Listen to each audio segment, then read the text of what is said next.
Hey guys, kumusta kayong lahat? And today is January 1, 2025 and ito ang ating unang i-upload na video and ang ating first voice over. May gusto lang akong ikwento.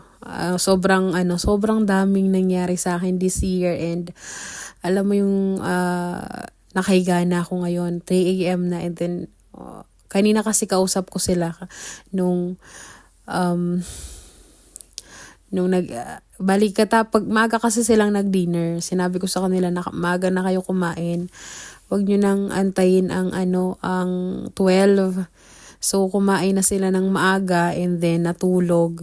And then nung 11:50, yung 10 minutes bago mag-12, kasi sabi ko kay nanay Nay, kasi nung Pasko, hindi sila nakakain ng sabay-sabay dahil puro mga pagod, mga pagalba. So, natulog sila, hindi sila nakakain ng sabay-sabay. Kaya sabi ko kay nanay sabi ko ngayong New Year, kumain naman kayo na magkakasama. Sabi ko kay Erin, pag hindi tumayo, hatakin mo.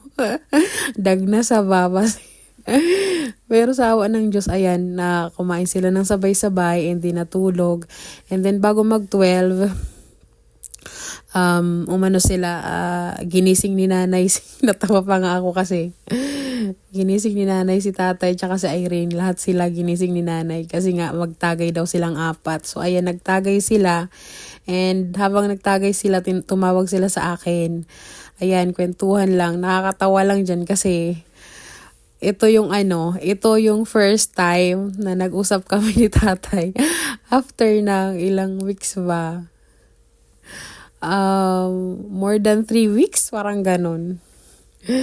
Tapos ayan, nakakatuwa lang kasi medyo nag-anuhan lang kami ni father. Medyo nagtampurot lang ako sa kanya, kaya hindi ko siya kinausap. Pero sa awa ng Diyos, nakakatuwa naman dahil magsisimula yung taon ko nang nabawasan na yung ng puso ko.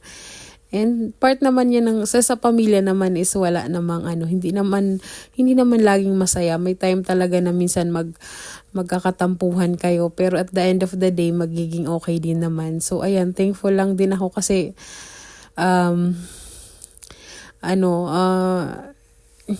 pag alam naman pag nagagalit kasi ako. Kasi talaga ako. Pagdating sa kanila talaga masyadong mababa yung luha ko. Talagang iniiyakan ko talaga lahat ng bagay. And importante sa akin yung mga gusto ko kasi na hindi naman, ewan ko ba, kung stricto sila sa amin, nung bata kami, mas stricto ako sa kanila ngayon na may edad na sila. Parang gusto ko lahat ayos. Ayoko nang masyadong kayo na, ba ako? Basta. Hirap mag-explain. Medyo may medyo may pagkapasaway kasi ang aking tatay Abe, si nanay medyo very good na siya, ayan, marunong na siya mag-control. Pero ang aking tatay, ayun, hindi pa rin. Pero bata pa naman siya, soon, inshallah, maging okay siya, maging marunong matuto na siya mag-control. So ayun lang, nakakatuwa lang kasi ang yabang-yabang pa rin ng tatay ko. Nayabang niya sa akin na may pera daw siya. Tatawa ako dyan kasi kinuha niya yung pera niya, binilang niya. Sabi ko, so hindi ka malasing. Kasi alam mo pa kung magkano. And then ayan, yung time na yun din, yung amo namin, yung kapatid ni amo, nagpa-Jollibee. Yun daw yung paano nila sa amin dahil New Year. So, medyo masarap ang aming dinner ngayong gabi. Dahil sa Jollibee, dahil iba pa rin talaga ang pagkain ng Pinoy. And ayan, sobrang nakakatuwa lang dahil kahit hindi ko sila kasama, iba talaga yung ngayon. Dati kasi sobrang hirap talaga ng internet. Ngayon nakakatuwa lang dahil malakas yung signal, nakakausap ko sila araw-araw. And dati pag may problema, hindi ko agad nalalaman. Sa ibang tao ko nalalaman. Pero ngayon dahil sa may internet na everyday ko na sila nakakumusta, nalalaman ko lahat ng ganap sa buhay nila. And sobrang marami akong bagay na gustong ipagpasalamat, and sobrang hirap man yung taon na 2024, ito yung taon, yun yung taon na parang feeling ko parang give up na ako, pero salamat talaga kasi wala, laban lang, walang ibang choice kundi lumaban. So ayun lang, sobrang madami akong gustong ipagpasalamat talaga kung ano na pinagkukwento ko.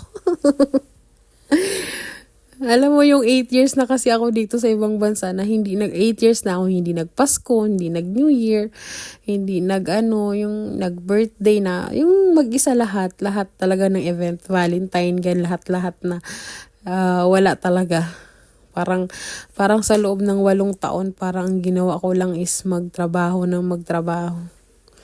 Kaya sobrang thankful ako doon sa mga kapatid ko na kahit na nasa malayo ako, ayan, di pa rin nakakalimot na kumustahin ako. And din ako, sobrang thankful din ako sa sarili ko kasi yung iba kasi pag nalulungkot sila, naghahanap sila ng attention sa iba. Kunyari yung iba na may mga asawa na sa Pinas, tapos ang ginagawa nila pagdating nila dito sa ibang bansa, maghahanap sila ba ng attention sa ibang tao. Ako, pasalamat lang din ako kasi mas gusto ko talagang kausap ng mga kapatid or magulang ko.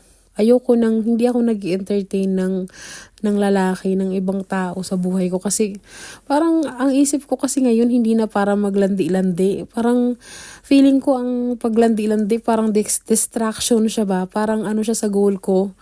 Parang sila yung distraction instead na tuloy-tuloy yung lakad ko sa goal ko sa buhay. Parang sila yung haharang sa'yo. Kaya hindi ako nag-i-entertain. Tapos feeling ko kasi parang sayang yung oras. Magpupuyat ang kayong dalawa. Diyos ko, maglalandian kayo, ganyan. Tapos at the end of the day, naku, lulukohin ka lang. So, diba parang sayang yung puyat instead na itinulog mo na lang. O, diba? Nagkamuta ka pa. Ay, naku. Time check. It's already... wait lang. 13 minutes video to eh. Wait lang. So, it's 3:30 na. Kaya guys, ayan. Again, Happy New Year sa lahat. And sa lahat ng tao na hindi ako iniwan. Sa lahat ng tao na inintindi ako, inunawa ako. Hindi nagsawang makinig sa mga kadramahan ko sa buhay. Maraming salamat. Especially sa ate ko, kay Ate Berna. Thank you. Dahil kung hindi dahil sa'yo, siguro yung pera na pinagtrabahoan ko dito mapupunta sa wala. So, thank you. Kay Puso, ayan. Thank you so much dahil ayan, nagpupursige siya na makapagtapos ng pag-aaral. And sa aking kay Irene, thank you sa pag-aalaga sa ating nanay and tatay. Ayan, kahit medyo pasaway, ayan, thank you. And sa self ko, thank you so much dahil patuloy kang lumalaban sa buhay kahit ang hirap-hirap na, kahit parang ang bigat-bigat na, kahit parang puro problema, hindi ka pa rin sumuko. So, thank you. Thank you talaga. So, anyway, good night. Diyos ko, nantok na talaga ako. It's bedtime and good night, guys.